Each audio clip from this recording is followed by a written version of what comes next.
It's Alice. Yeah, some. Well. It should be done by then. Maybe. Ask your wild speed. Yeah.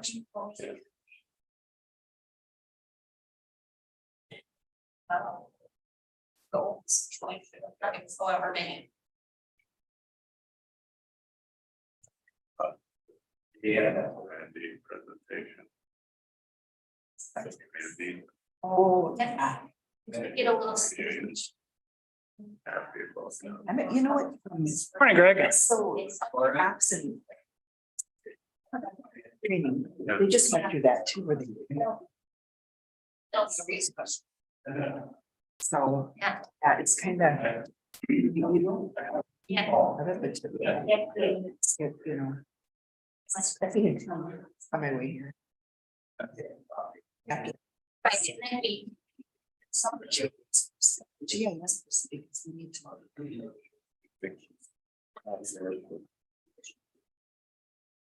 Thanks. Thank you. Allow people. Figure something out that. Man.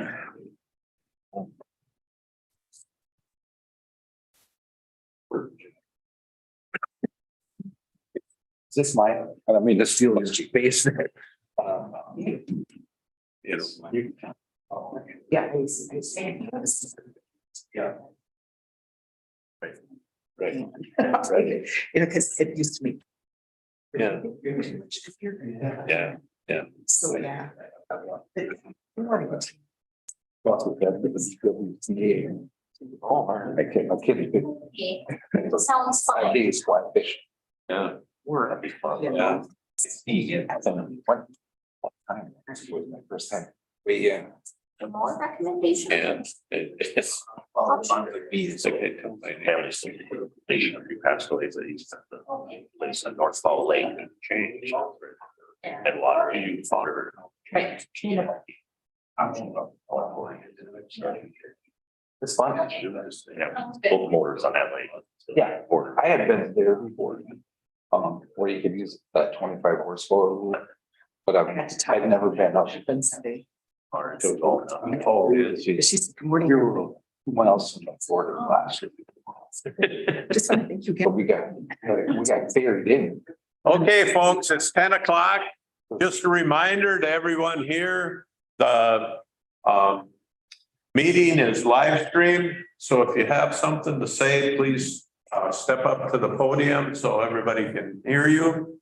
And with that, we'll call the meeting to order and rise for the pledge.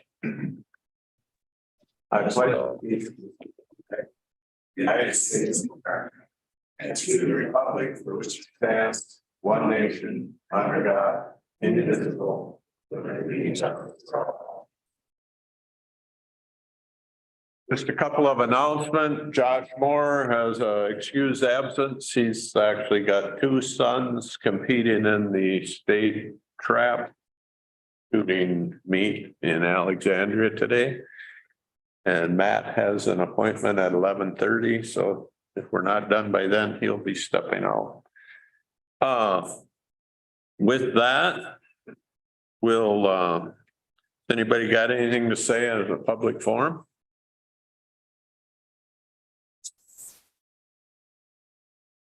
No public forum. We'll move on to the adoption of the agenda. Mr. Chair, members of the board, just a few items to note. The June 6th meeting minutes reflected the next location of today's meeting as at the courthouse is actually here. So those minutes have been corrected. And then if we can remove the June 13th special meeting minutes from the agenda, and we'll just have those in the packet for the next meeting. On the consent agenda, correcting a couple of the balances for the land fund and the road and bridge fund, and the information in the packet was correct. It was just on the agenda that those numbers were not correct. On consent agenda item 3B on the temporary 3.2 license, just correct the name of the applicant to Sokol. On consent agenda item 6A, if we could move that highway contract from the consent agenda to the regular agenda and put it at 9.1. And then in the personnel committee minutes, just remove the reference to property appraiser Shona Hughes. That was a duplicate. And then we have one addition. If we could add to consent agenda item number 6E, approval of a contract with Sandstone Township for assessing for 2024, 2025.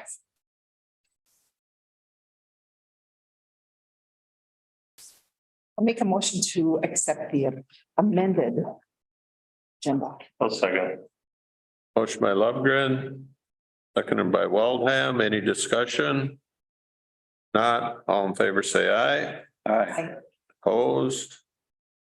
Approval of the minutes of the June 6th County Board meeting and summary for publication, the June 12th, 2023 County Board of Appeal and Equalization.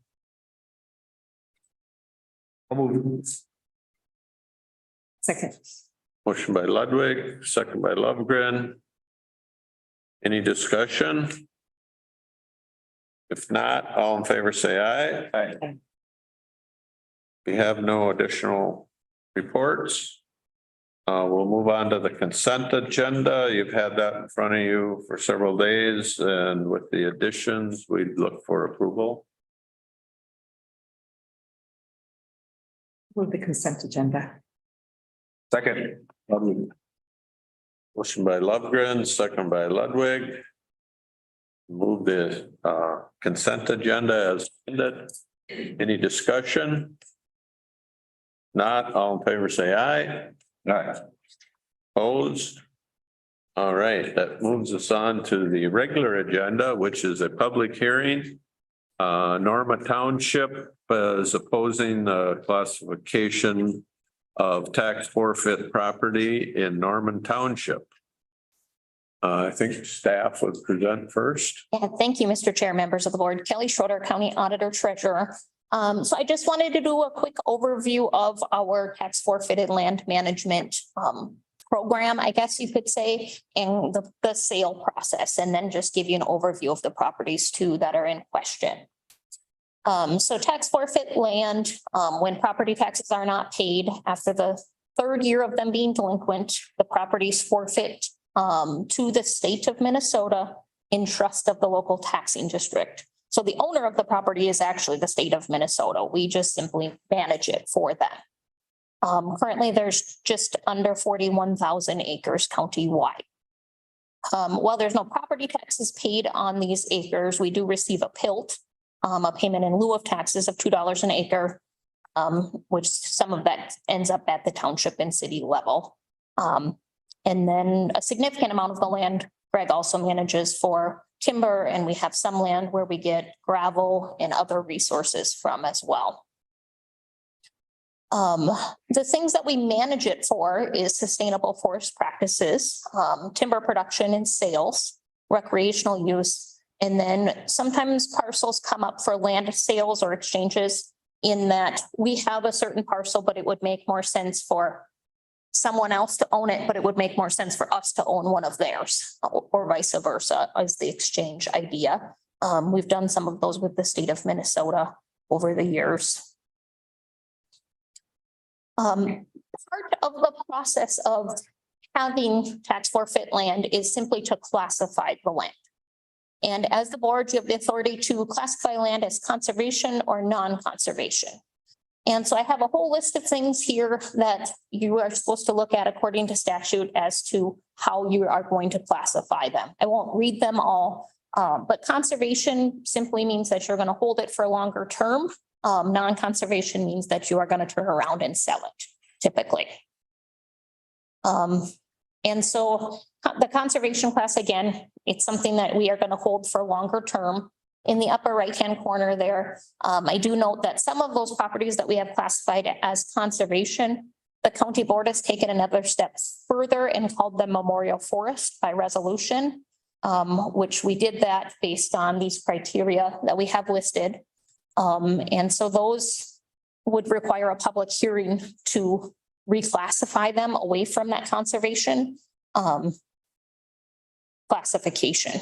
And so there's a few in between there that are just conservation, and those we're holding them only in that because at some point we will want to sell those. However, we're waiting for the timber to mature on those. A non-conservation, I mentioned, it's the land that we typically are only going to hold short term.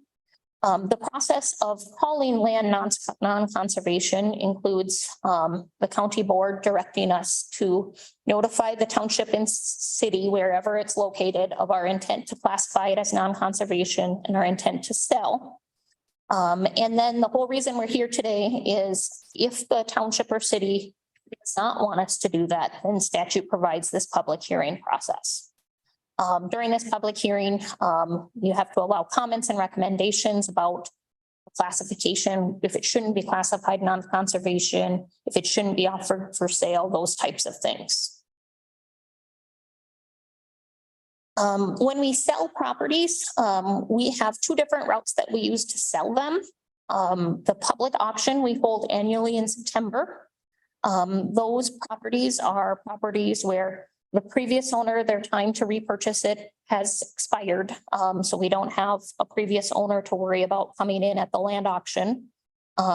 There is minimal resource value, so it's not something where there's a large amount of timber standing on it that we should get harvested or something. Or it's not a good resource. If there's a gravel deposit on it, for example, we may not want to consider selling it on the public auction. And then larger acreage. And when I say larger acreage, I'm not talking big acres. I'm talking just a usable acreage. If you look at our land auction this year, there's a bunch of like teeny tiny little 10-foot strips of property and things. And those are things that would not go on the public auction. They would go on the next one down, which is the sealed bid adjoining landowner auction. And those are those small acres ones. It's usually just tiny little slivers of property that a lot of times were missed in a legal description back in the day and ended up on the tax rolls now. And the person who owned it in 1930 obviously didn't pay the taxes and they are now forfeited. Typically, those are unbuildable lots. Yeah, man. Sure. So when we put something up for sale as a county, we have to get the blessing from the state too, right? Greg, can you fill that in with the state blessing? Has that changed?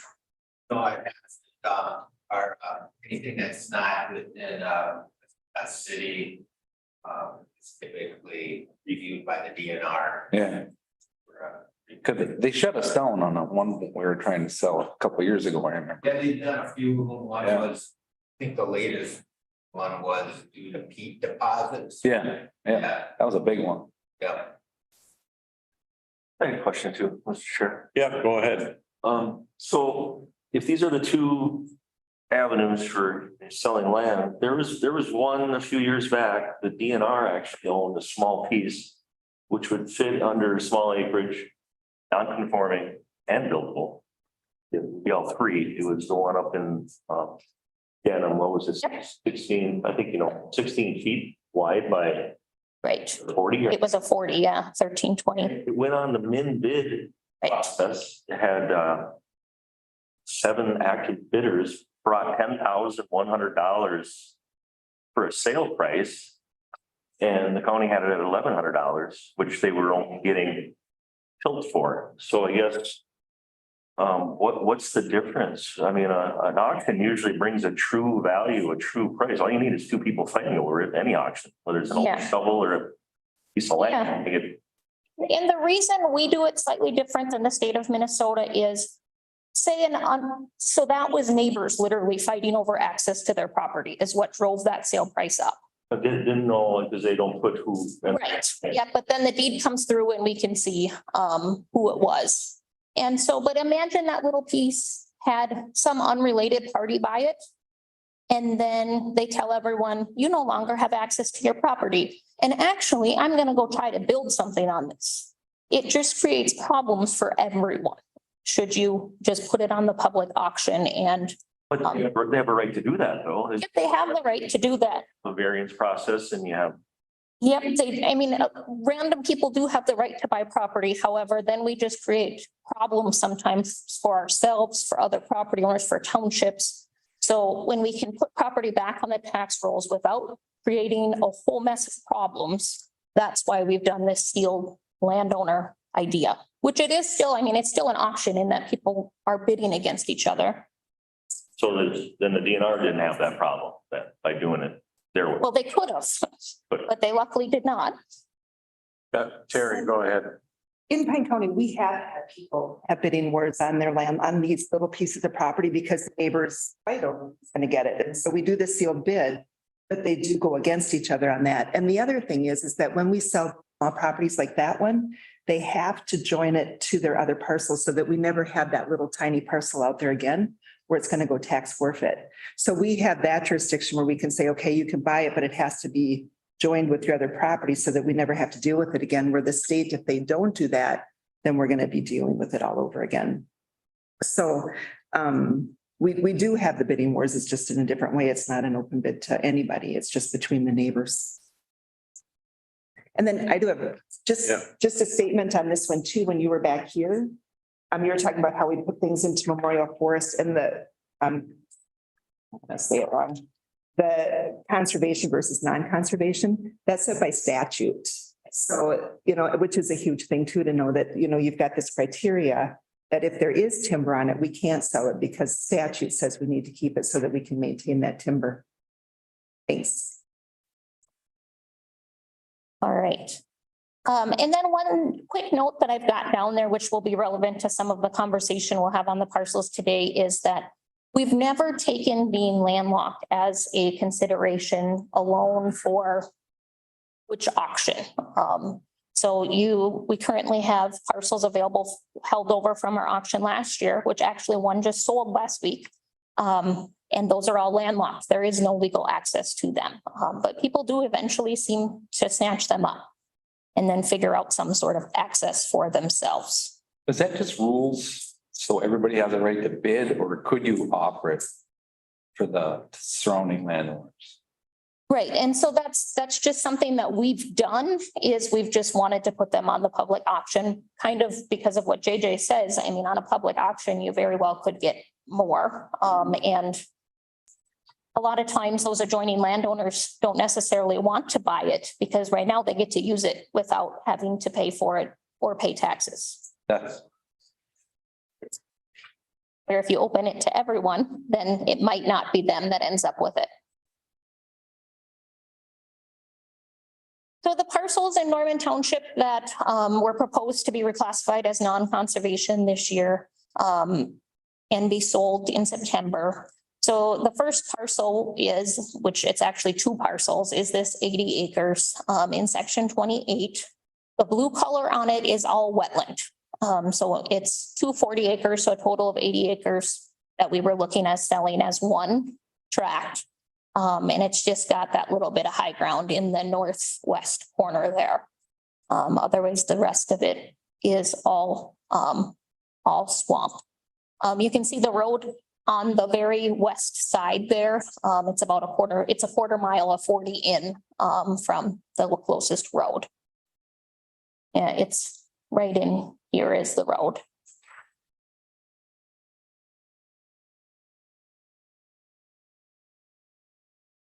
Questions on that one? Is the road go north from there? I don't, Johnson Road, but I don't see. yeah, I don't know. Or is- Township, does it go north? Okay, it's minimum maintenance along there.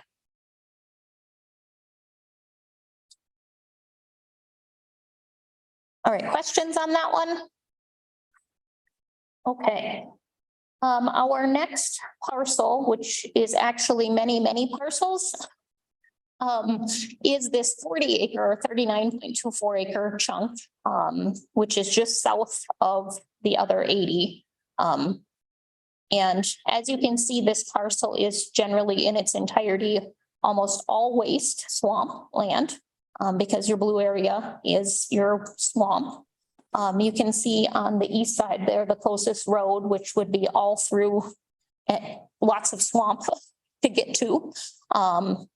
And of this 40, they're actually up in the upper corner here. There is one of these tracts that's still in private ownership, which is 40 that were off. There's a little tiny 0.76 acre parcel up in here that is not part of this deal.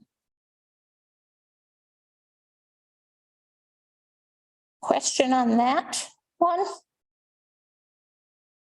So your options today, after hearing the public hearing testimony, would be to reaffirm the resolution that you passed back in March, authorizing the reclassification of the property to non-conservation and that you intend to sell it on the public auction in September. Or you could, the next option would be you could modify that listing and move those parcels over to the sealed bid auction. And being on the sealed bid auction, that doesn't mean it's stuck there forever. So you could offer it on the sealed bid for a couple of years. And then if it doesn't sell, you could switch it over to the public auction, should you want to do that. So that's an option. Or we could just withdraw these properties from the sale listing and the classification listing and hold on to them for longer. That's it. Any questions further? All right, thank you. Thank you, Kelly. Okay, at this point, if we don't have any more questions of the board, we'll open it to the public, and I know we have some people here that would like to speak. And we'll take what they have to say. Guess I'll go first. Yeah. Chris Johnson with Norman Township. And I guess you've all heard our objection already, so basically we think, how am I gonna word this? Biggest thing we have is the unfairness of selling a landlocked property and the effect it's gonna have on an adjacent property owner, where someone's gonna probably go through the cartway process. Most likely it's gonna end up in the cartway process. And how that works is someone will petition the township for the cartway. And they will, township will then contact the attorney, will come up with a bond they have to put down to cover the cost of the cartway. Once that process starts, if the petitioner is willing to put up the money, there's really basically nothing that the township can do to stop the process, nor the existing property owner who is affected by the cartway. And a lot of these properties are, generational farms that are being affected by this. And we just feel that the whole process is maybe legal, but it's legal doesn't always make everything right. And it's just putting an unfair burden on someone. They're going to end up losing a 33-foot strip across a 40-acre stretch of land, or whatever size it may be, whether they want to or not. And that's our objection. Any questions from anybody? Otherwise, I'll. If that does happen. Yes. It's where it's close to the boundary to get. Not necessarily. They're gonna go through. The petitioner can petition to have that cartway placed wherever they want. Then there is some leeway with the town board, but we have to see certain criteria met. If we move it here, will it create less harm? A lot of times if we move it toward a border, then we're getting into wetlands issues, so we can't do that. So it has to stay in the middle of the property or something. So yes, there's some leeway where potentially you could move it to the edge, but not necessarily. We have to follow procedures that are saying this is where the petitioner wants it. And we'll go out and inspect the site. And then from there, we have to look at any alternative sites that we may see. Maybe we do go walk the edge of the property, but then all of a sudden you come into a big obstacle with a wetland. Well, I can't get access there. And then we cannot move it. We end up having to put it where the petitioner asks. So Thank you. it's kind of a dirty process. Thanks. I got one question. If it was, if I understand this process right, if we put it up in the sealed bid process Mhm. and then the adjacent landowners could buy it, do you think that is a, If the adjacent landowners buy it, I don't know if they'd be interested in it, but if they did buy it, then access is not a problem. right? Because then it Maybe that would eliminate that. Yes, that would eliminate that problem. An adjacent landowner buys it. It then is worked in to become part of their existing property. And access is no longer an issue. And we have no qualms with selling it that way. It's just, we are trying to eliminate the burden being put on one of our existing property owners. You stated that very well. Yes. Thank you. And I do have a question for Kelly or Greg. Can we go back to the slide of who we can offer? Can That was we gonna be my offer it question. just to the adjacent landowners? Is it one landowner? I'd have to go on Beacon, but they're both of them. I think there's several landowners that surround it. But you legally could make that decision to offer it just to the adjoining landowners at this point and give them a chance first. Can we set the time frame on that or is it statutory? There is no statutory time frame. At this point, kind of how it's been working is the land committee just will review that adjoining landowner list annually to see, okay, these properties haven't sold. Do we want to reappraise them and offer them for lower? Do we want to move them to the public sale? What do we want to do with them since they're just sitting out there? So I don't think you really have to do a time frame. So if we change it and we go that way, how is that going to affect the land sales in the future? Because we've always put them on public auction and, that's just always been the way that it's been handled. So if we change it this way for one township, what is that going to do? And I laugh a little bit, Terry, because with that Supreme Court case, I don't know anything. Good point. Good point.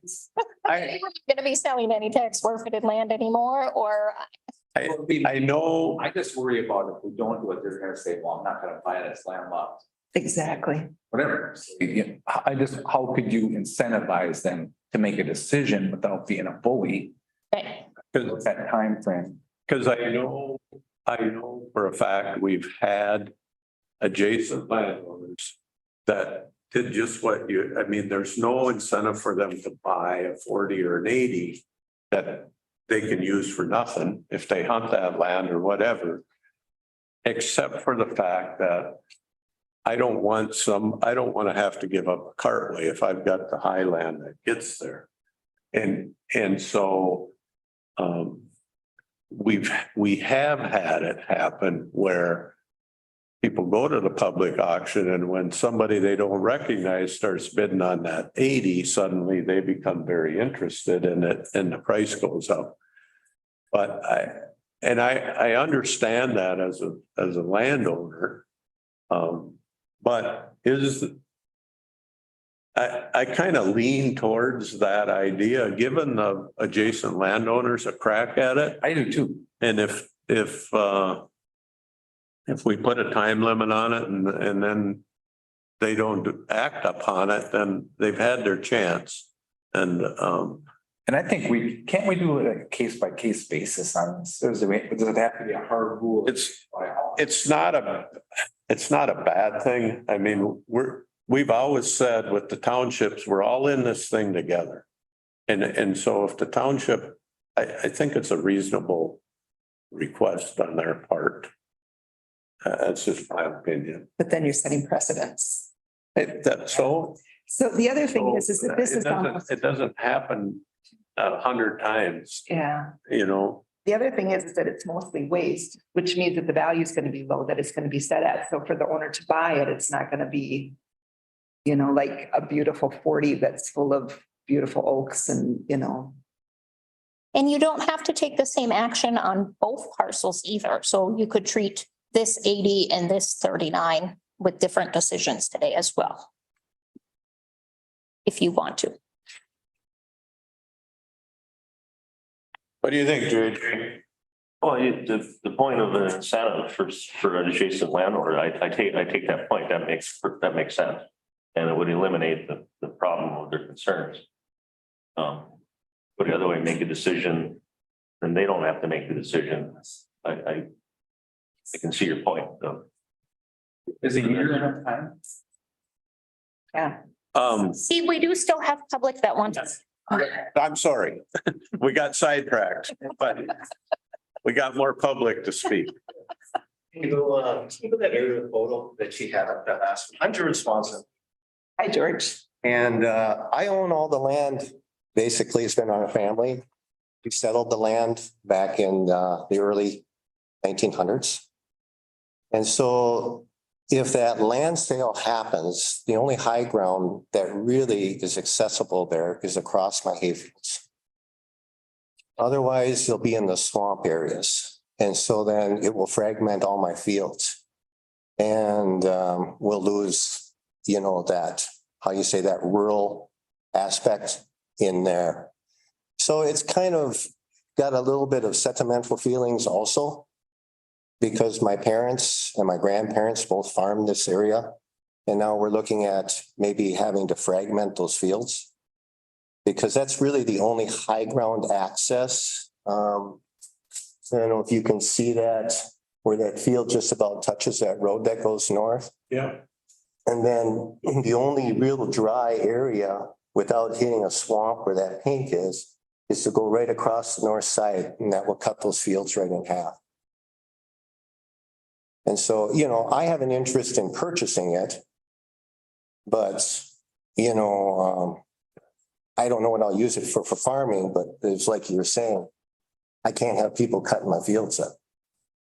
Because it's really difficult once you get people that move into the area, they don't necessarily respect the neighbors' properties. And basically you get four-wheeler activity, you get parties, you get the whole enchilada happening. And I've got cattle and everything else. And so, yeah, it'd be a little bit of hardship. Sure. Yes. What's the current value of the land right now?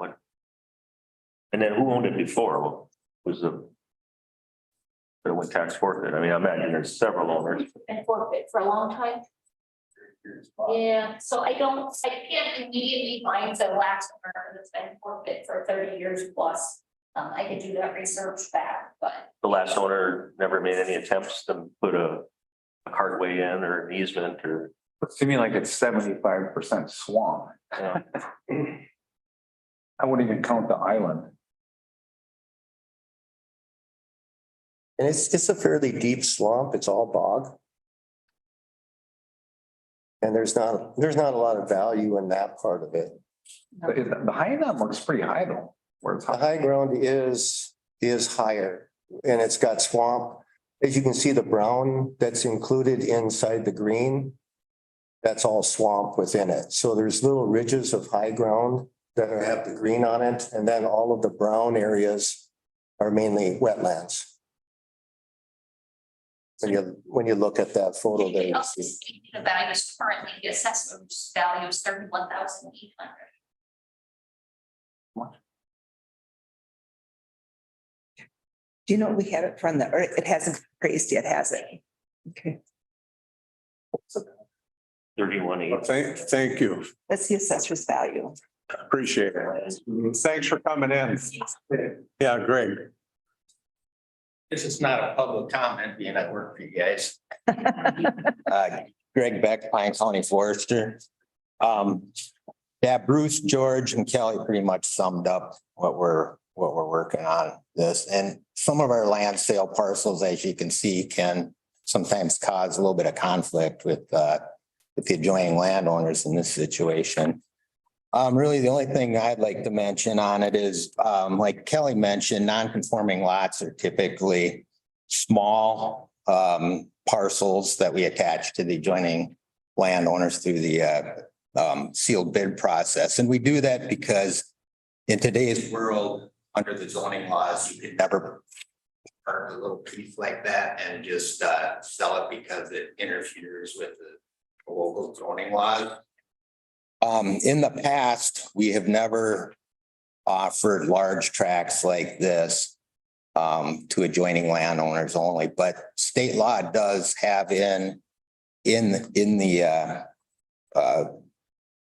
statutes that the county auditor may sell landlocked parcels if it's thought that it would help with the approval of the township for the sale of it, to sell them directly on a sealed bid to adjoining landowners. A few of the other counties I've talked with on this do exactly that on their landlocked parcels. They will offer them to adjoining landowners first. And then if there's no interest, then they will put them on public auction. Typically, I would say at least 90%, if not more, are typically purchased by adjoining landowners. I think a good compromise, being this is the first time we've had a township deny a sale based on parcel being landlocked. This is kind of a new ground, that this could actually, if it happens again, kind of set policy or, something forward from this point. So I think on future sales, landlocked parcels such as we have, we will continue to put them on the public auction, but with township review. And in this case, Norman Township denied it. And I think a good compromise would be to sell it, offer it to adjoining landowners on the sealed bid auction, and then leave it up to the advisory committee as to how we want to handle it. If we want to lower the price a little bit, if they're set too high, or when to offer it at public auction. So the resolution, I would say, if you decide to go this way, would be to offer it, these parcels, on a sealed bid auction to adjoining landowners. I think there's half a dozen of them. And if it does not sell, to leave it the decision to the advisory committee for either lowering, adjusting the price, or offering it at public auction. I think, and I think we need to have that, if that's the route to go, that at some point, if the landowners are not interested, that we offer it at public auction, because that's what Norman Township, that's what this meeting is about, whether we do a public auction or not. So, I guess, back a week or whatever it was to our meeting down in Pine City, you evaluation, then you have actually what you pay in taxes. So that could be all over the place depending on what would it cost in property if you were to purchase that? What would it cost in a year to pay your taxes? So About 1%. So that'd be like, I think it's at 31.8, so that'd be $318. $318 would be right now what they would. And that's for the entire two pieces.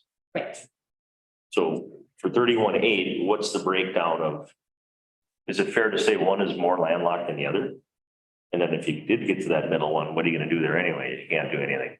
Right. And so like the one on the east, the value on that's only 9. For that specific parcel. Because there's no high ground on it. The other thing is that's the appraised value, but then when Troy goes out and does the appraisal, he uses more up-to-date sales on that to do an actual appraisal for today. So the value might come in at a different value than what the appraised value is anyways for the sale purposes. So we had talked about how we're not, values this year. we're not going to set the value today. Right. Just Right. So maybe it'd be helpful for the adjacent landowner if he doesn't, what I think the overhead would be on such a piece. I think today's meeting, public hearing is about hearing Norman Township and the landowners point of view. And then come and do a decision here if we wanna. As Greg suggested, maybe accept sealed bids to adjacent landowners with a timeline of 12 months or whatever we decide. And if it does not sell, the land committee then would have the opportunity to put it on the public auction or negotiate with the landowner, whatever they see fit. That's what I think. Mr. Chair. Yeah, So are you saying you're kicking this back to the land committee or can we make a decision on? we'll make it, we will pass a resolution today that says we will accept sealed bids to the adjacent landowners. But I would suggest somebody make a motion that puts a time limit on that. Yeah, I'm there. So that's my motion. I'm ready. If Okay, public. okay. Any more public hearings, public comment? If not, we will close the public hearing part of the meeting and come back to the board for discussion or offering of a resolution. Mr. Chair, Yeah. I'm prepared to make a motion. Yep. I would say we go with B. And list the parcels for the adjoining landowners. With a time limit of 1 year. I'll second that. Does it need to say then that it'll go on public sale action or public action next, the following year if it's not just? It'll come back It'll come in the back. next auction on whatever list the land committee recommends, and then you could, as a board, decide that's right, or you want to change it at the time. So We got a motion by Ludwig, second by Waldham to offer the sale of those properties to sealed bid by sealed bid to the adjacent landowners for up to 1 year. And then it'll come back. Any discussion? Mr. Chair? Yes. Just a comment. There was Yes. some commentary. I think you made the point about the possibility of a precedent. And maybe just highlight the fact that Mr. Swanson did, I guess, articulate the active agricultural use of the property next door that he owns that would be impacted. If you have future situations, that could be a discriminating factor. And then the other thing I'm not clear on is adjusting the value. Did we decide that in our committee or is that something? That's a whole nother Committee, okay, got it. place. Yeah. Thanks. Yep. So any more discussion on the resolution? Not, all in favor, say aye. Aye. Opposed? All right. Thanks for doing homework on that, great. Thank you to everybody that spoke today, and thanks to the landowners and the Norman Township for picking up for your township and making things work. Thank you. All right. Thanks, Billy. Thanks, Greg. Personnel Committee. I guess that's me. Yeah. Yeah, we had our meeting on May 8th.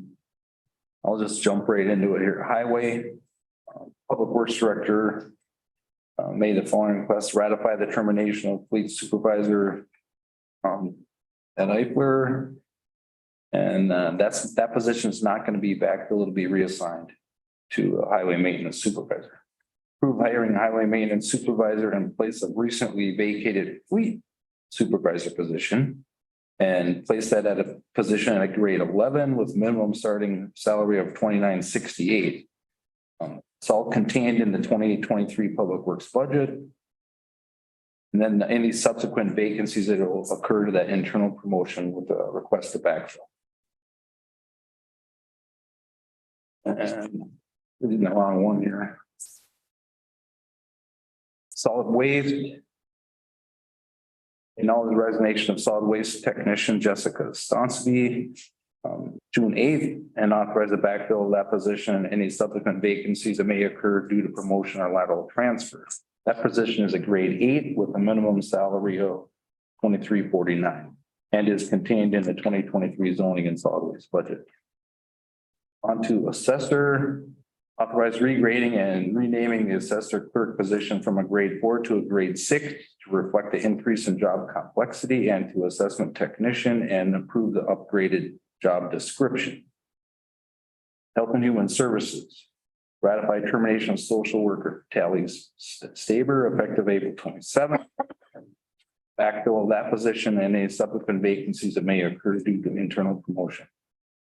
Position is a grade 10 with a minimum starting salary of $25.40. And is contained in the 2023 budget. Acknowledge resignation of office support specialist Amber Copy effective June 2nd. Backfill position is not requested at this time. And we approve the revised job description of the HHS office manager to reflect the supervisor responsibilities for the office support specialist, and approve the position from a grade 8 to a grade 9.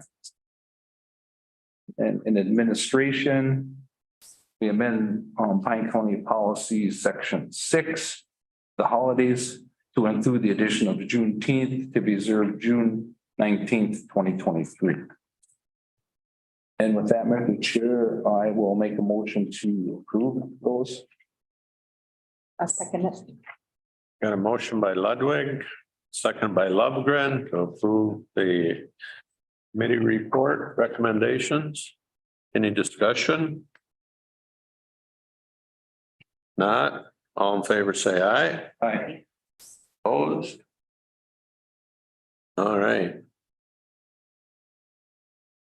So then I think we have more. Oh, no, got more? no, I don't think so. That's- Okay, There's the one new hire that was just approved that we do have a recommendation for on the Kelly McCord for the social worker vacancy. Yeah, is 3, 4, and 5 all part of? Nope, it's just number 3. So we already approved this. Nope, you need them. yeah, I'll make a motion to approve the new hire of second record.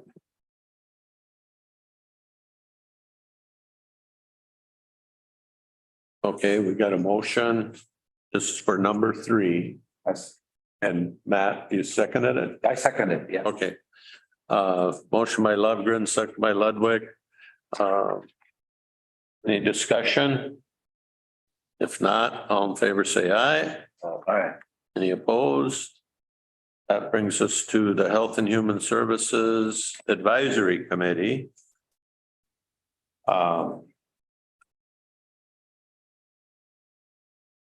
You want to take that, Matt?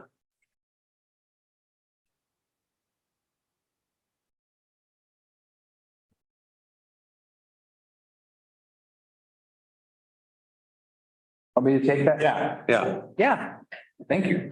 So, yeah, it was great. We hadn't had a meeting for like a year. Yeah, seemed like it. I'm just gonna kind of hit the highlights. We have the Lighthouse contract, and U-Care transition. I think we discussed that already.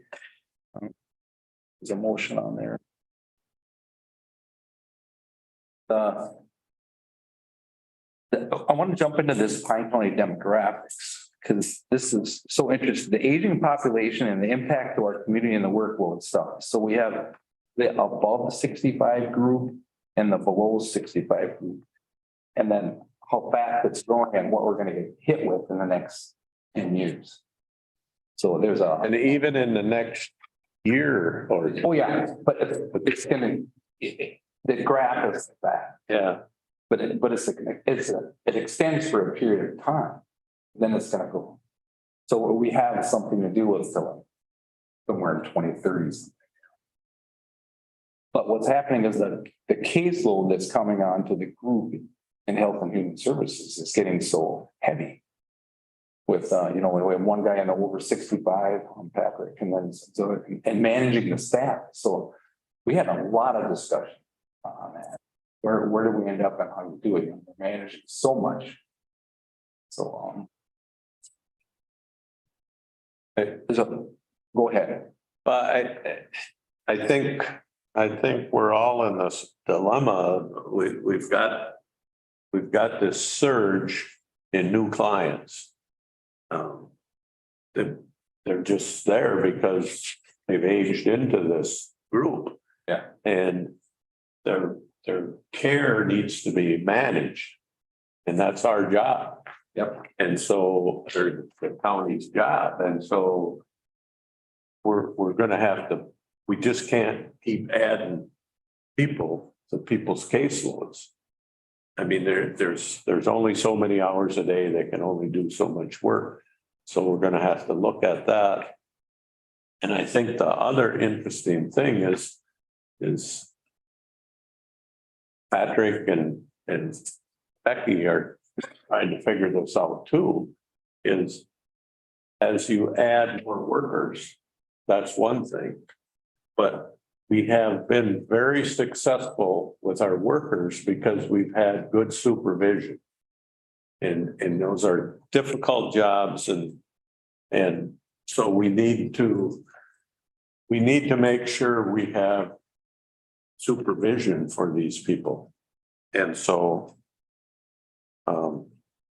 it's just the way, we're not asking for a recommendation, bringing a recommendation, but I think it's something we have to tuck away in the back of our mind as we start getting towards budget time is, you know, what are we going to do with these people? Can we shift some of the employees or, yeah, I know that we have a lot of other needs on the younger people too with mental health and all the Yep. other stuff. So is shifting staff something that's possible or is it just kind of a wash? It is and it isn't, because some of those people were never on any program. Right. So they're new people that we have to care for. And they're new people that have moved to the community that need care. So the good thing about it is we've got some really smart people Yeah, we do. trying to figure this out. So they'll bring us a recommendation, but I think we have to have that in the back of our mind. Yeah, we do. Yeah, I think that's a constant process. And some of the things that were just approved under the Personnel Committee were in response to that ongoing evaluation. And how do we align the right people with the right tasks? And so we made some changes to the assessor clerk positions, and we made a change to the office manager and HHS because those duties have evolved over time and the needs have evolved. And the other thing is the public health emergency ending. And then, and you'll remember there was that whole COVID, they waived people that could sign up. So now there's an unraveling of that that's happening and they have to go through and people have to reapply and there's going to be people not happy, but it's a big workload. And I think we approved hiring temps to help with some of that, remember, and all that. It's happening. Yeah, so. That has a big impact on staff too, but that has an end and they're doing a good job keeping up with that. And overall, all major program areas in the budget, the income maintenance, social services and public health, they all ended 2022 and we had a surplus of $500,000 and they carried that out a few months after, kind of like insurance too. Right. So that was good news.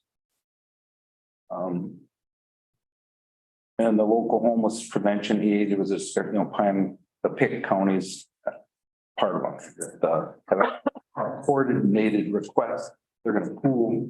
I think we all got some dollars and they're going to pool that and work together to decide to pick the best thing.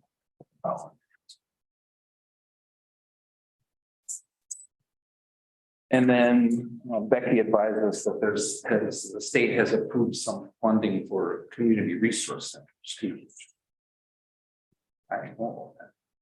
Is that? Oh, yeah. Anything else you want to add, Mr. Chair? No, I think you covered it. It was a good meeting.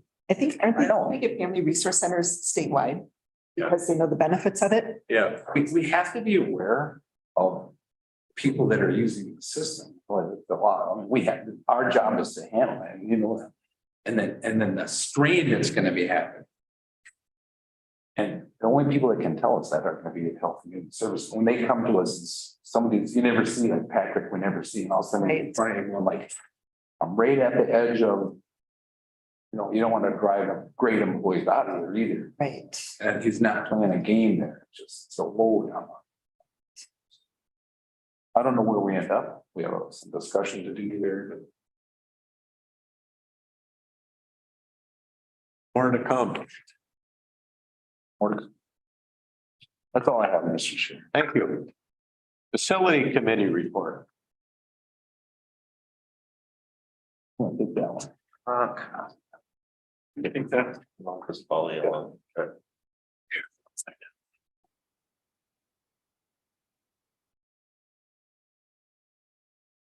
We talked about the jail update, the critical projects, priorities, the building maintenance. We made a decision on the HVAC, right? To go ahead.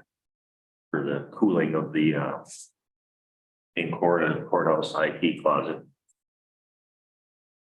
I think we spent a lot of time talking about the jail, remember? Number 4, yeah. You weren't there, you were zooming in and it was very hard to hear something. So we boiled down to, we've had this discussion and Rod does a great job of trying to figure out how we're gonna fix stuff in that jail to get separation. It's the main thing. So, and Mark was there and we had a good discussion about, now's the time to decide lots of things, right? If we're gonna do this, we wanna, this is only just for discussion. Do you wanna stay 120 bed facility, or you wanna say, hey, let's be a 90 bed facility and capitalize on female safety, whatever.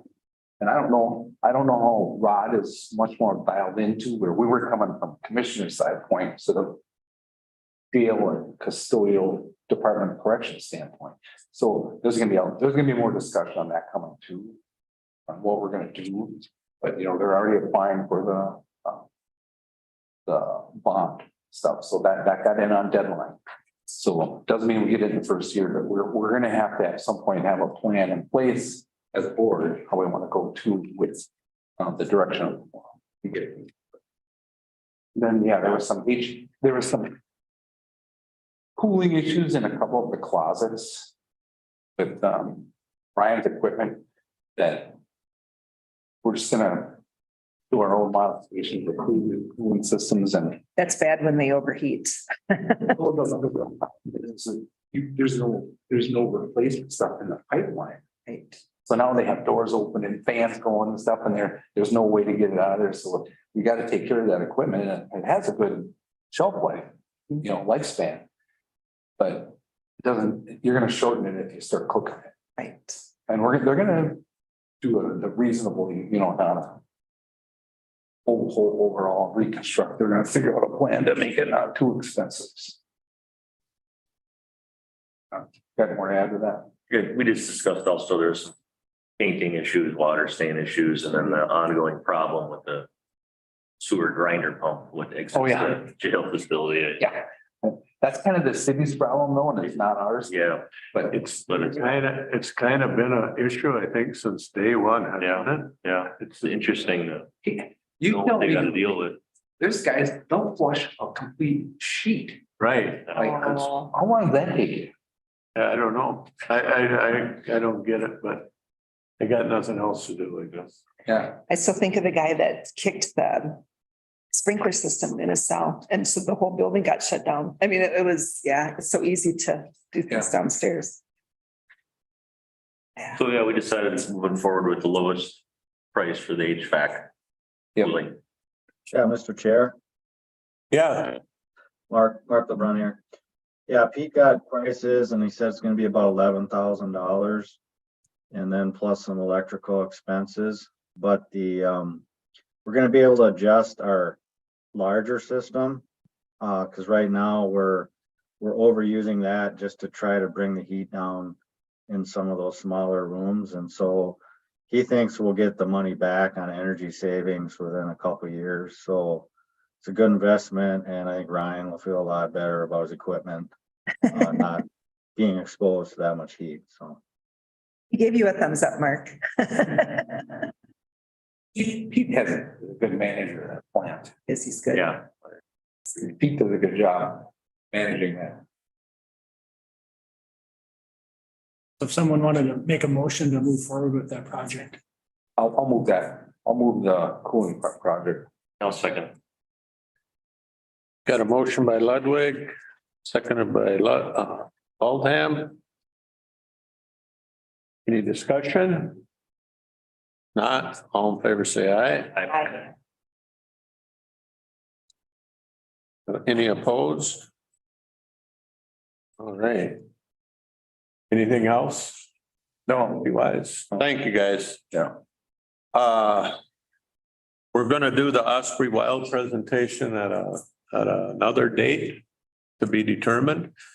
And now we're gonna do the presentation from Civic Brand on our brand audit. Brissa? Hi, good morning. Thank you for. Hi. We'll have, Leslie, do you want to introduce her? Well, I think, Okay. thank you, Mr. Chair. I'm Leslie Sauter, your Economic Development Coordinator, and with us via Zoom is Byford with Civic Brand, and she is going to give you guys an update on the brand audit. So they kind of reached a halfway point in our project where bulk of the research has been done. They've compilated all the survey results in the focus group, and now they're kind of at this point where they're going to show you what they have before they move to their next step so that you can provide them some feedback. That's part of her presentation. So go ahead, Lisa. Thanks, Leslie. Yeah, good morning, Thank you. everyone. So I'm going to share my screen so you can see this audit, and then we'll get started. If it'll work for me, hold on. All right. Okay, so yeah, like Leslie mentioned, we are kind of at a tipping point in this project. The research and engagement phase always culminates in this brand audit. And so I'll walk through kind of a condensed version, but first I'll walk through just kind of what is the brand audit, what is it structured, what did we look at? So like I said, it's a summary of all the research and engagement that we have done thus far. It's 113 pages, so I'm not going to sit here and read every page to y'all today. It covers 5 main themes, and then within each theme there's some subcategories as well as key takeaways, a SWOT analysis per theme, and then ultimately what we kind of take into our next steps in building the brand strategy is what are the brand challenges currently, and both from a county government entity perspective, as well as just a place, Pine County Police perspective. And then what are the goals that we hope to achieve with the updated branding. So at this point, what do we need from y'all? This isn't a deliverable that we need approval on, more so it's just kind of a status update, and we want to make sure that you guys have seen this and you don't think there are any holes or things that are that we've missed.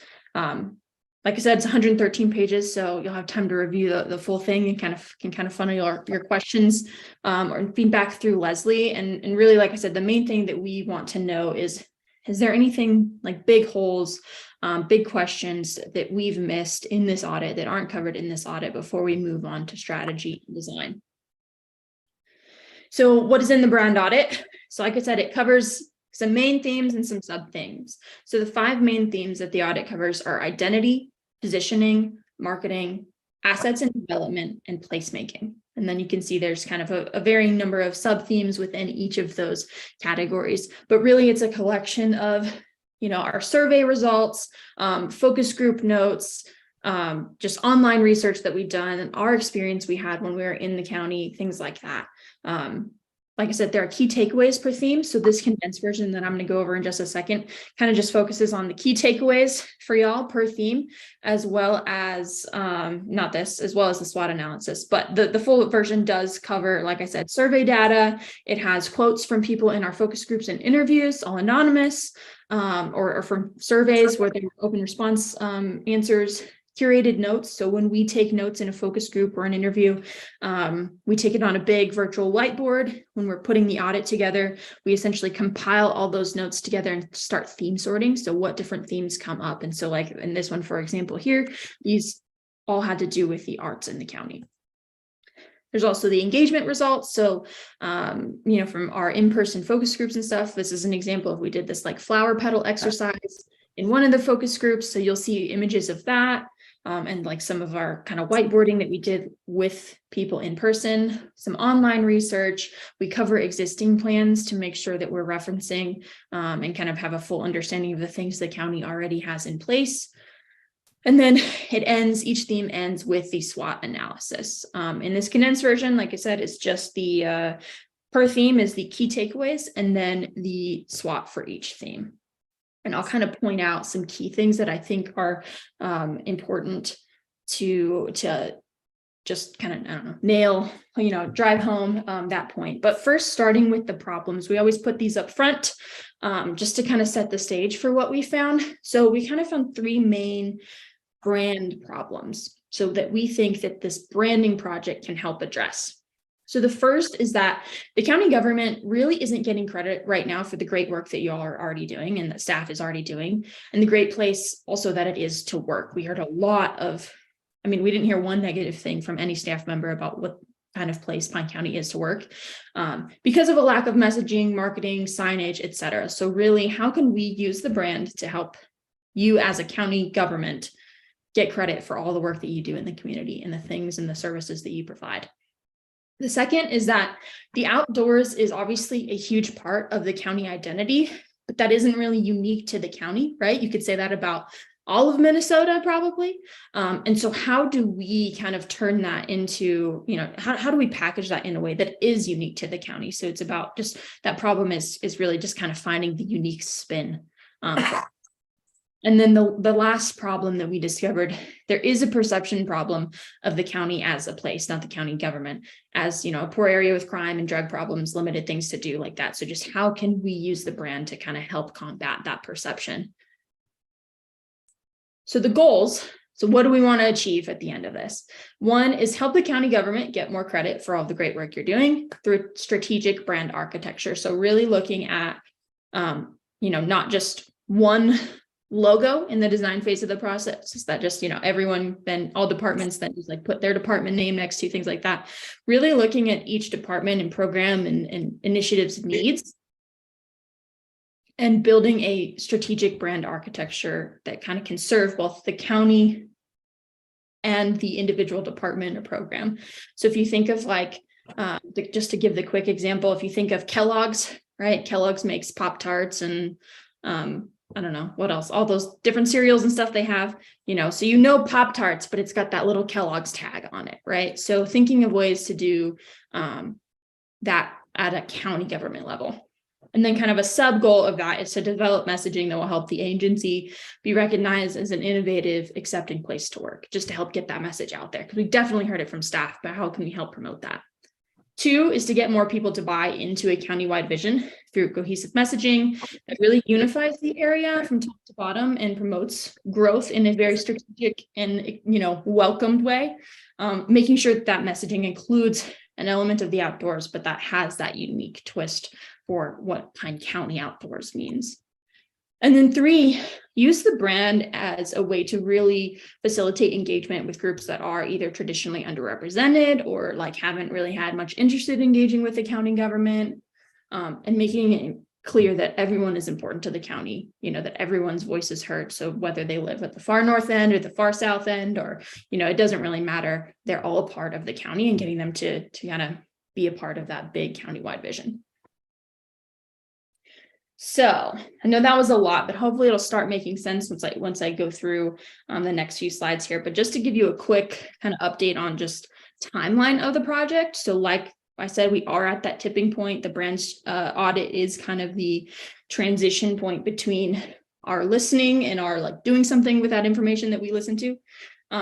So kind of a rough timeline right now. And obviously this could change if, depending on feedback and how long those kind of steps take. But roughly we're looking at using the rest of June and July to develop the brand strategy. So essentially in words, what do we do with all of the information that we found in the audit? How can we build a brand? What's the story? What's the message that we're trying to communicate? And then using some of July and August to develop the brand identity. So the identity piece being the actual design. So what colors? What does the logo look like? How does that translate to departments? How does that look on a truck? Things like that. September to finalize that, because there's obviously a lot of back and forth that we'll go through with staff to finalize that identity piece. And then in September and October, looking at doing the brand guidelines, which is essentially here's how to use the identity.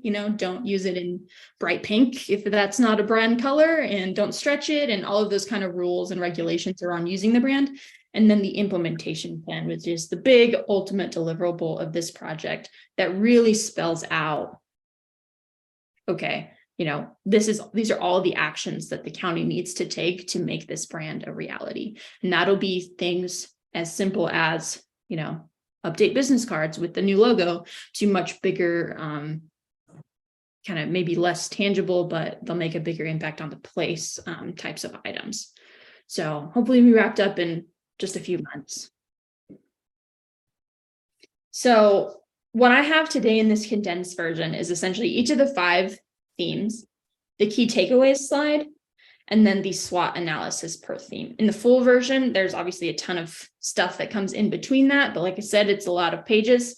And so starting with identity, if there's one key takeaway that I want to point out that I think is really important, is that thing that I've already said a couple times, but the outdoors and the outdoor recreation plays a huge role in the county identity. People love being outside. That was really cited as a reason by a lot of people as why they live there, why they love there, why they chose to move there. But that's not something that's unique, within the confines of Pine County, right? You could be in a surrounding county and have kind of those same experiences. And so how can we make that unique? Looking at the SWOT for the identity theme, just to point out a few items from here. So a big strength, like I said, we did not hear one negative thing from staff about working at the county. Like, everyone ranted and raved about how great of a place it is to work.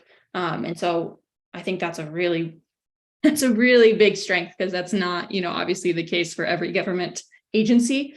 A weakness, though, there is a lack of a unified look for county departments and programs. So on that visual, the brand identity side, even just on the website versus what's on business cards or what's in the conference room, there's a different, main mark being used. That's not consistent across the board.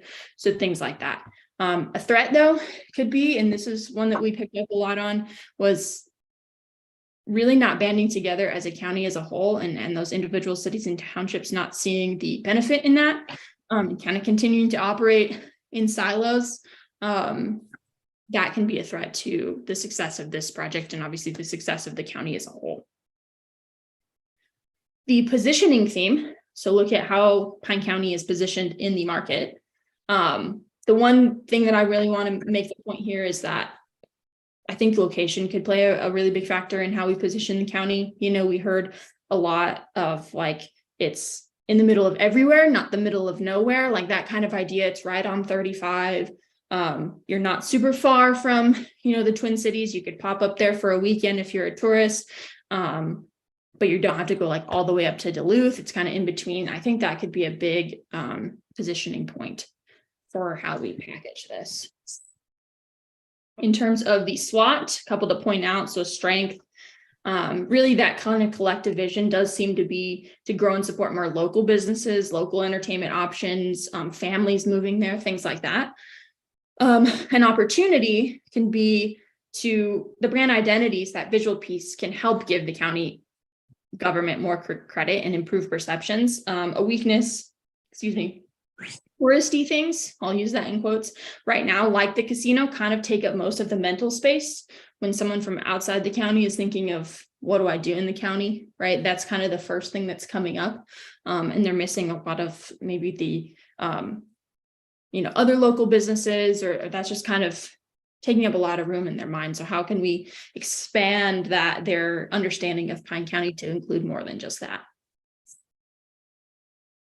Marketing. So how do we get that message out? Currently, there really was just one takeaway, and there's not a ton going on in terms of marketing, right? Whether it's the county as a government, the place, kind of not just a lot of messaging that exists. the biggest opportunity here, I think, is just to increase that overall marketing for the county, both at the place level, so just, you know, the geographic region, and the county as a government agency. I think there's a lot of room to grow in that theme. Assets and development. So here we are looking at, you know, what are the biggest, like the major businesses, what kind of economic development plans are in the works, things like that. The main takeaway here that I'd like to point out today is that to be able to have, you know, collective success, it's going to take getting all of the individual cities and townships on the same page in terms of economic development. Right now, it does seem like there's a little bit of kind of hands tied when it comes to what the county is trying to do for economic development, kind of being limited because they're in the cities and townships are kind of working in competition in silos with that. For the SWOT for that theme, so weakness, kind of at the town level, their planning or lack of is limiting what y'all can do at a planning, zoning, and sometimes economic development level. An opportunity is to capitalize more on visitors, to use this full funnel approach. So think about like a marketing funnel, to get more people to visit or eventually, you know, relocate to Pine County, start a business in Pine County, really just capitalize on that kind of full funnel approach with people that drive through, that visit on the weekend, whatever it might be. But a threat, not capitalizing on the assets you already do have and just focusing on trying to get more or better assets. I think we see that a lot in communities all across the country. It's a smart thing to think about what's next, but also kind of having to remember, like, we already have these great things going on. How can we just capitalize on them and their success more? The last theme was placemaking. We believe really strongly that a brand is not just a logo. It's not just like the thing you put on the flyer or how you speak about yourself, but it's the experience when you're in the place as well. So the key theme or the key takeaway here is that I think there is a big opportunity for the county to receive more credit through signage and other small placemaking things. It'll be about striking the balance between what individual cities and townships are responsible for and what the county can do. But I think right now, even just as you're driving through the county, for example, the only time you ever really know that you're in Pine County, and if you're paying attention, is like if you see the small road sign that's like now entering Pine County, right? Otherwise, you see Pine City, you see Sandstone, but you don't really get a bigger picture of the area. And I've seen other counties use signage to their advantage to be able to, like with public lands and forests, things like that, to be able to put a sign there that these public lands are brought to you by Pine County, things like that. So the SWOT here, like I said, the big opportunity to get more credit through signage. I think that's a big opportunity to do some placemaking stuff to help the county get some more credit, while also not really stepping on the toes of what an individual town or city might want to do. So that is my presentation for today. I'm happy to take questions now, but also remember that you can get the full version and kind of, sit with it for a while, read through all of the survey results and things like that, and come back.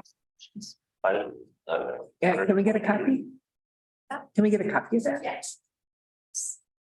So I'm thinking that Lake County did this branding because when you drive into Pine County, there's a huge billboard that says Lake County. So, yeah. And you see it, you notice it. Right, yeah, I think Lake County and maybe even Cook County, but Lake especially, Yeah. when you're in Lake County. Yeah. I just asked Siri, what's my location? What county am I in? What's what? What did she say? Just ask Siri, what's my location? What's my county? What'd she say? It'll give you a link. You Okay. You get demographic, you get everything. I don't use Siri, so I like signs. I always find all this very interesting, so thank you. And I think we'll all get a copy and do a little reading and homework and whatever. I'm a little slow on the uptake sometimes on some things, so I gotta mull it over. But I am always intrigued by the fact that we are called Pine County because why?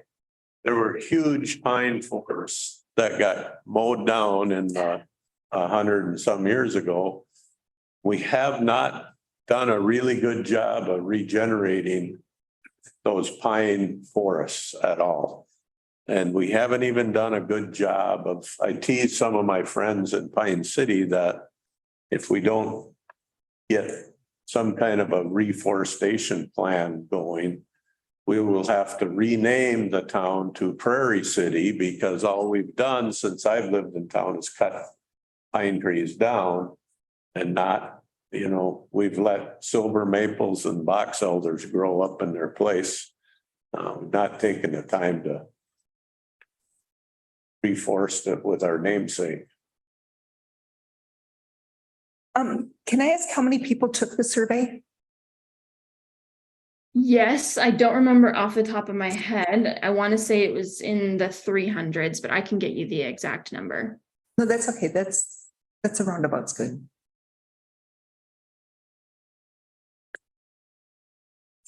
The copy of this, the 120 pages. Anybody get a paper copy today? Will this printer print it out, Ryan? Yep. Yeah, I'd like to take one with me today.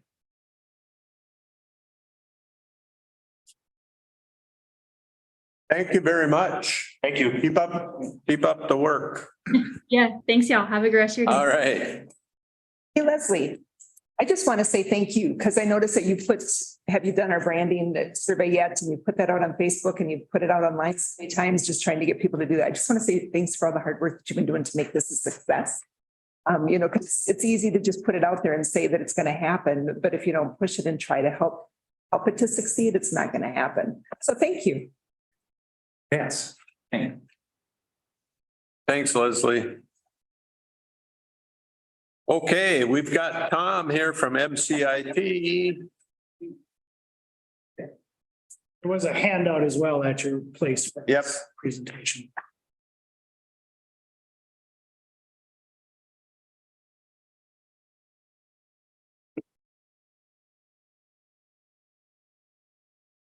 Well, good morning, Mr. Chair. Morning. Commissioners.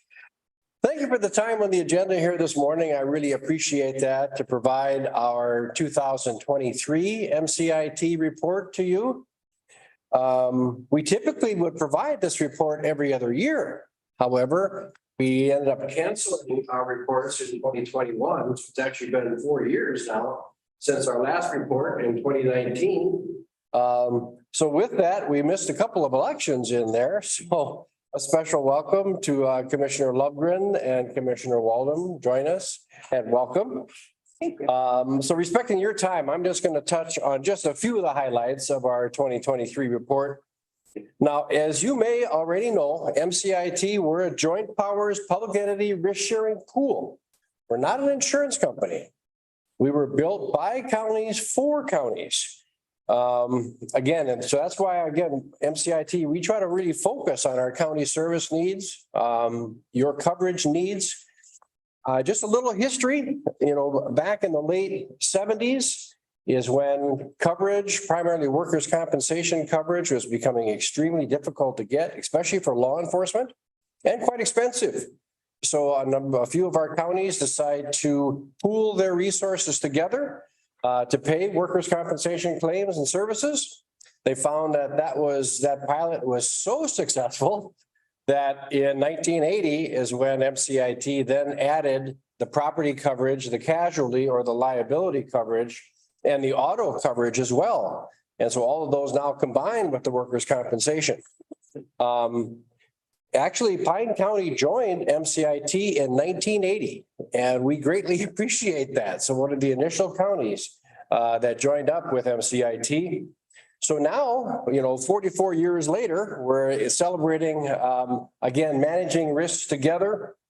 We now have 81 of the 87 counties in Minnesota, all but the 6 large self-insured counties of Hennepin and Ramsey, Anoka and Dakota St. Louis, and Olmsted counties are the 6 counties that are not in the trust, as well as all of your affiliated entities, your soil and water conservation districts, agricultural societies, historical societies, a variety of joint powers groups, lake improvement districts as well. So they're all public entities. They must be public entities in order to be a member of MCIT. So again, now feel our success is kind of built on really our willing to adapt to your service needs, but really probably more important is just our members and your willingness really to support our risk management, our loss control programs, trying to reduce the frequency and severity of claims. Again, all of us kind of working together. We're kind of all on the same team, if you were. And again, just the support of our program and services. Again, this is our overall mission together, providing Minnesota counties and associated members cost-effective coverage with comprehensive and quality risk management services. And that's really what we're about. So on to the second page. Let's talk about cyber a little bit. Again, fortunately, cyber coverage was preserved and enhanced for 2023. We learned about mid-2022 that our cyber carrier, Hartford Steam Boiler, had decided not to renew MCIT and all of our 480 members. And not because of our experience, they were just pulling out of the cyber market. And so as a result, we needed to find a new cyber carrier. So reached out, turned out going to our liability reinsurer, Counties Reinsurance Limited. And that's who is providing our cyber coverage now, actually increased our limits now up to $500,000. Did that really without any additional cost to our members or additional underwriting criteria. As they were finding in kind of the cyber world, the underwriting is pretty brutal. So we were really pleased kind of with how that all went. Now MCIT will be handling those claims internally. We have some third-party vendors with us, some breach coach attorneys, forensic IT specialists, and again, other public relations attorneys, others. So again, third-party groups really at your beck and call. So good news on our cyber coverage. Let's talk about the dividend a little bit. That's kind of in the orange box there, if you will. We all like to talk about the dividends. Again, the 2022 dividend only reflected actually the workers' compensation division. Now, remember, our dividends are really, they look to the past. They look again to reflect MCIT's past claim experience, as well as our investment return. And again, we can only invest as you can. And so really actuarially, the recommendation was the board only supplied the dividend for the workers' compensation division. And you see that was a $7 million dividend for all of our members, with Pine County's share of $88,207 for the work comp. Now, again, the property casualty, this is the first year that there wasn't a property casualty dividend. And actuarially, they decided the recommendation, the claim experience really on the liability, primarily police liability, jail liability, law enforcement liability, is really where a lot of those claims were a little more than expected. So as a result, no need to worry. Everything is fully funded. It was just the actuary had recommended not to provide a property casualty dividend. Hopefully that will change now again for next year. Moving on to rates. Let's talk about rates a little bit. Those are actuarially derived as well. Now, remember, rates look forward in our experience. They look at all of our members' exposures, as well as the, again, expected total claims costs, as well as MCIT operations costs. We only try to really gather what funds are necessary to cover those costs. And so with that, MCIT, again, being in a risk sharing pool, hopefully you have that similarity of exposures of our counties, as well as the economies of scale to provide some rate stability for all of our county members. Can help kind of smooth out some of the large catastrophic losses and help you really budget your coverage costs. We get those to you by August, so you know what your coverage costs are going to be for next year. Moving on to the right-hand side of the page, looks at aggregate workers' compensation claims by the top 3 departments. Again, that's 2018 to 2022. This is MCIT as a whole. not just Pine counties. And again, so the sheriff and jail operations were led both in frequency and severity. Frequency is the number of claims. Severity is the total cost of those claims. Now, again, followed by highway and hospital nursing home. So not too surprising. These three have been in those categories again, because again, these are 24/7 operations. And again, some of that work can be hazardous. So moving on to the right-hand side of the column is the workers' compensation claims and how that can affect your experience. And again, MCIT does experience rate workers' compensation. So you can see now, again, that workers' compensation experience mod is calculated by the frequency and the severity of claims for Pine County. That expected claim activity is really by classification code, by the type of work that they do. So about a 1.0 would be a base cost or a neutral cost, if you will. Over 1.0 would be over the base cost.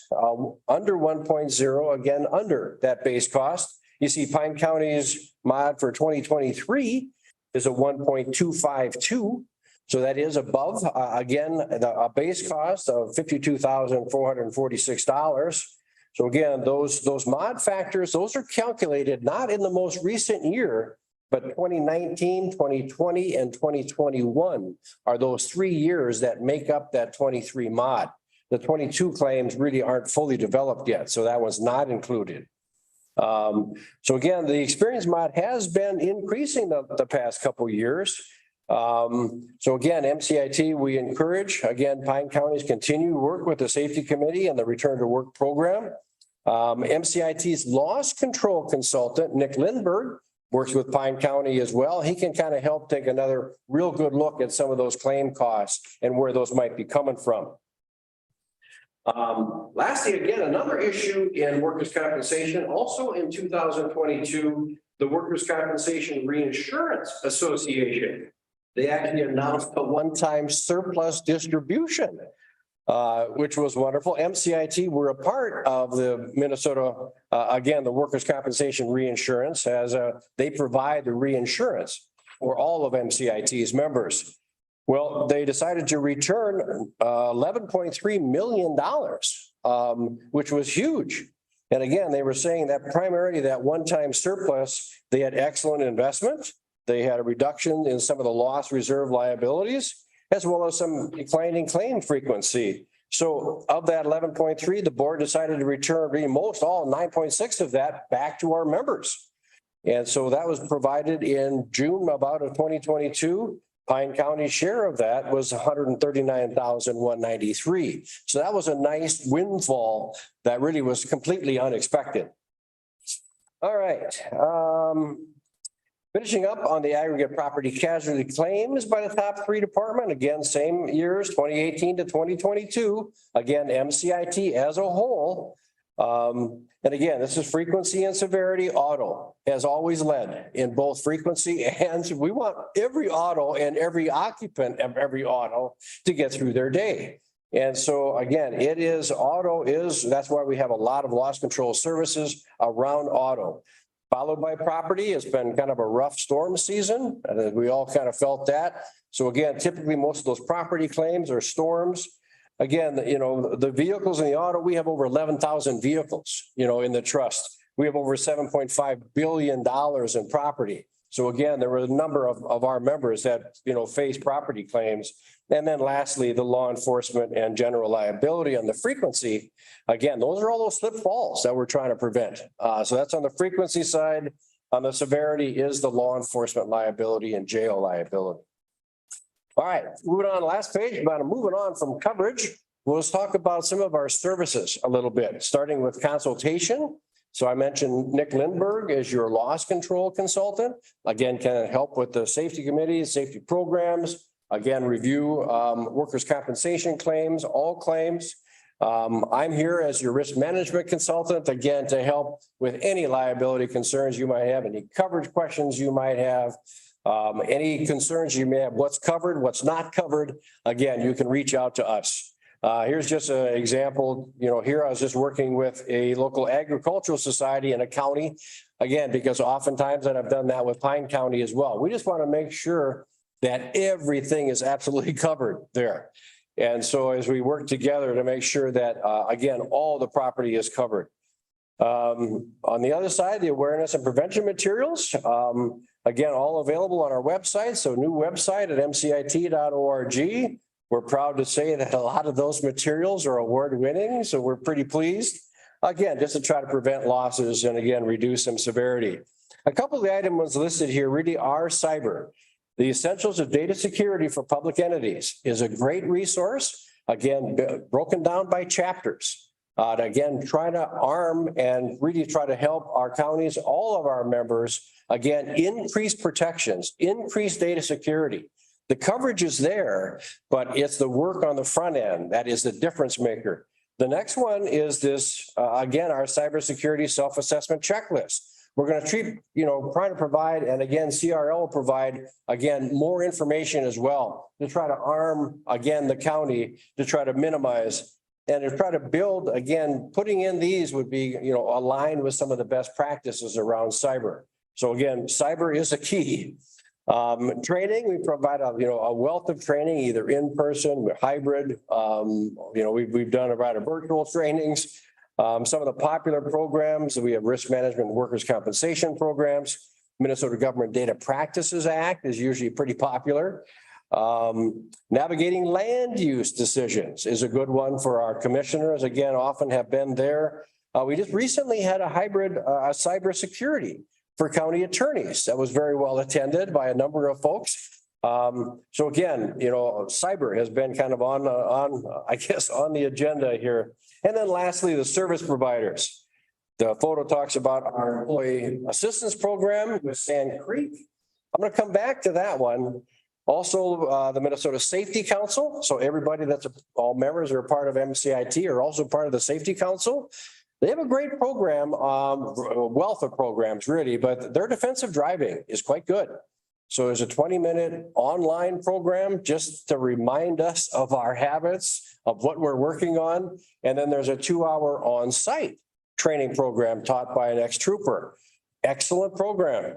So again, those are all included. All of the Minnesota Safety Council are included. So again, as members, that defensive driving is available. So we encourage you to check those out. Also our Hartford Steam Boiler, again, another service provider, provide all those inspections for us. So let me come back to our employee assistance program. Again, we consider that a risk management tool. Try to intervene early. It is included with our coverage. It's voluntary, it's confidential, it's for all of the county employees, all of the elected officials. Again, up to 6 visits per issue. Not per year. And these last couple of years, there's been a lot of issues. It's been really rough. And really, Pine County, I applaud these. Your numbers are all over 4 to 5% of usage. We want to try to get at least to 4. So again, when you're having numbers over to 5.7, we applaud that. That means, again, you're getting that information out to folks. And again, this is all available for them. So again, we encourage it. There's some other great programs. One is for elected officials. Again, as if your jobs are not stressful, right? So again, they have programs for all the elected officials as well. Law enforcement personnel, some debriefing, and to try to help those folks try to deal with everything they do with their workplace. And then there's also a coaching program for supervisors that is unlimited. So it really tries to help build team building kind of within all of our members. So that coaching program is really quite helpful. Lastly, I just want to talk about again, what can our commissioners do? Well, we just thank you for everything that you do. It is so greatly appreciated how you support, again, the loss control and risk management efforts within the county. Again, using your knowledge of our cyber coverage and all coverages, you can reach out to us with any questions you might have. We love that opportunity to share.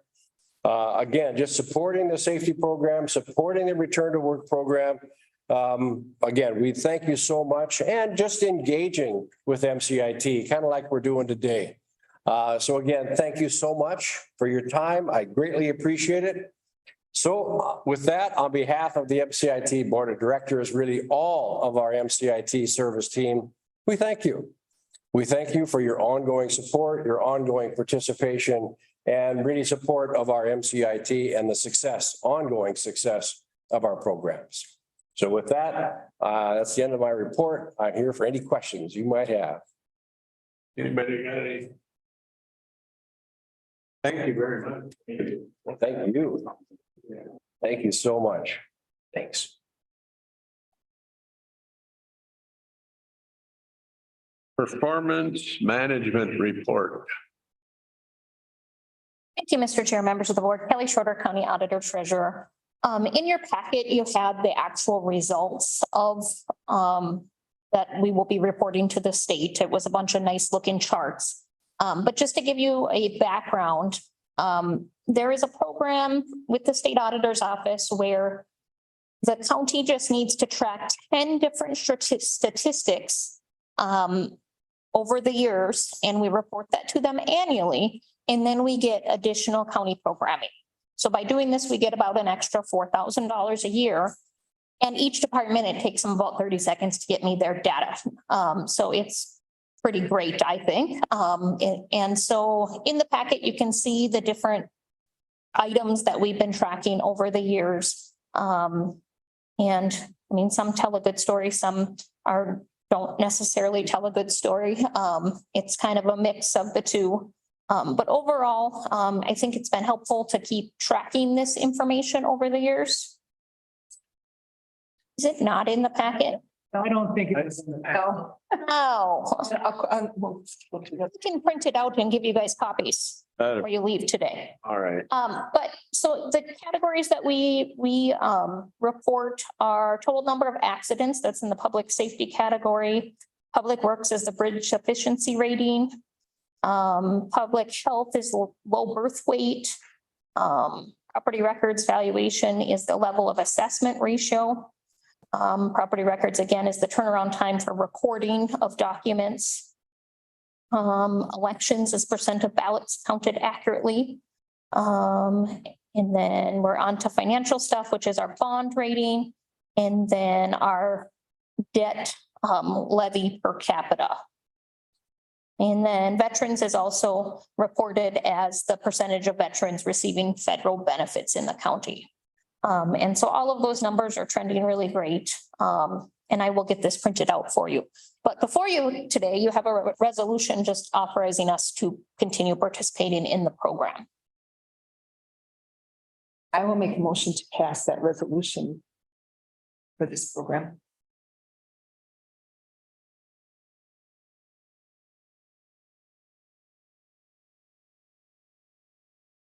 Looking for a second.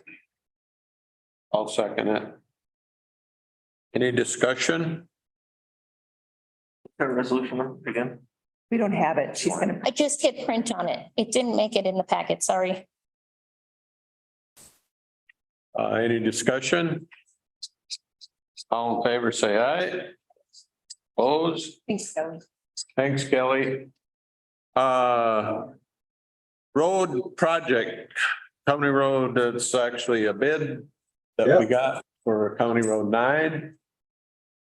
Yep, so we opened bids last week on the 9 trail shoulder project coming up here. Got 4 bids that were grouped nicely. But they were higher than the engineer's estimate, which wasn't surprising to me. I was anticipating about 2.4 million. A lot of the unit prices the estimators are using are, have not caught up with inflation yet. So we're getting a better baseline, but I think it's a good company and it's a good bid. So I'd certainly recommend awarding it to New Look Contracting for $2,274,362.25. That 25 cents on there. We I'll need a cover motion. that. We need a motion. I'll make a motion to accept the New Look contracting bid. I'll second. We got a motion by Lundgren, seconded by Waldham. Any discussion? Not all in favor, say aye. Aye. Aye. Any opposed? Thanks, Mark. Thank you, guys. Let's see, we'll go to commissioner updates, East Central Solid Waste. Things are moving along with the packet to open up a new cell. That's moving ahead. There's some new work that's being done on gas recovery system within the landfill itself. And we're always buying new equipment because they put a lot of hours on it. But the other thing that happens with equipment is you can't just go buy a new D8 cab. Yeah. You gotta put a order in. That's what Mark's been telling us for a long time. So anyway, we have one coming that's got 1,000 hours on it, a John Deere for a low price of $558,000, but they put $1,500 a year on it. And they got to start out with something fairly decent. That's about it. Kettle River, one watershed, that would have been that. Law Library, that's Josh. Central Minnesota Jobs and Training. So it was really good. One of the things, if people want to put it, well, okay, so they're going to have on January 26th an artificial intelligence education in the workforce, because that's one of the big areas that they're going to be going to. So that was in the planning of things that they're going to, the meetings that they're going to have. And they were talking about not having the legislative breakfast, but doing something different because it hadn't been attained. They're going to be having a wellness fair on September 22nd, and it's going to be, Keith Bennett's going to do a presentation on suicide prevention. You can do it virtually or in person, but it's going to be more for the employers.